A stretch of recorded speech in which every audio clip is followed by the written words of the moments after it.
This is a video response to Dawnforge Cast's My Favorite NPCs, and I'm only going to go over two today for my campaign, but they're probably the two most memorable so far. The first night I ever DM'd, I actually kind of planned a little underplanned for the adventure, and my PCs beat it in about an hour.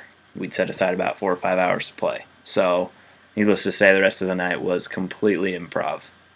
And they were going through the woods and ended up finding a gnome named Widgeon, which don't know where it came from off the top of my head, honestly. And they kind of rescued him from some kobolds that had taken over his treehouse. Sounds a little ridiculous, but it happened. From there, they continued through the campaign, actually invited Widgeon along for quite a ways, and I would say probably a year later, in real time, they kind of asked about him. They asked, what's Widgeon up to? We kind of left him in this one city. So they actually went out to find him. They liked him that much, brought him back on. He helped them for a while. He actually tried to help do some missions for him to no success, but they went out, got him, liked him enough, obviously, to keep asking about him, and recently have asked about him again because he's kind of been MIA for a while. So this is just an example of an NPC that the party themselves keeps bringing back into the game because they just love the fact that this little gnome has played such a big role in their campaign, and he never should have. So Widgeon the gnome is probably the first one that comes to mind. The next one would have to be an ex-adventurer named Quinn Moreland. Quinn is a very old adventurer. He's a human who's about, I would say, in his early 60s. Just a little past his prime, but very good at what he does. And the party kind of shunned him at one point in a tavern. And they asked a favor from him, promised to pay him, and then skipped out without paying him.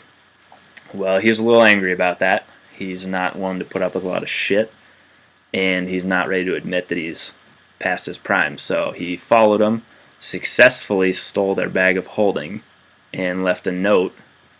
So, needless to say, they got really upset about that.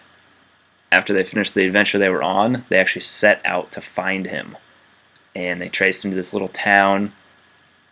Couldn't really find him. He was actually under the guise of Jairus Foxstone, world-renowned adventurer extraordinaire. And they went to find this guy, figuring he'd heard of him. This guy traveled quite a bit, only to find out that it actually was Quinn, dressed up as a young adventurer, hiding out in a base in the sewers beneath the city. They defeated him pretty easily. He's obviously not as skilled in his old age, but then respected him so much for what he'd done, for standing up against them, that they asked him to join, and they established a base of operations called New Haven, which is a little city they established, and actually promoted him to lead it. Asked him to come with them, lead it, and from that point on, he's been a major part in the campaign. They always check with him on things. He's kind of their source for information, but it's kind of funny that in the very beginning, he really screwed him over in an adventure where they had a lot of stuff in that bag of holding that they really needed. So he's the other one that comes to mind. Those are my two favorites. I'd love to see more people post on this, and I like to hear about everyone else's favorite NPCs because it gives good ideas. As a DM, it gives a lot of good ideas for creating NPCs in my game, which I believe NPCs really make the difference in a game world. So that's my response. Thanks for watching.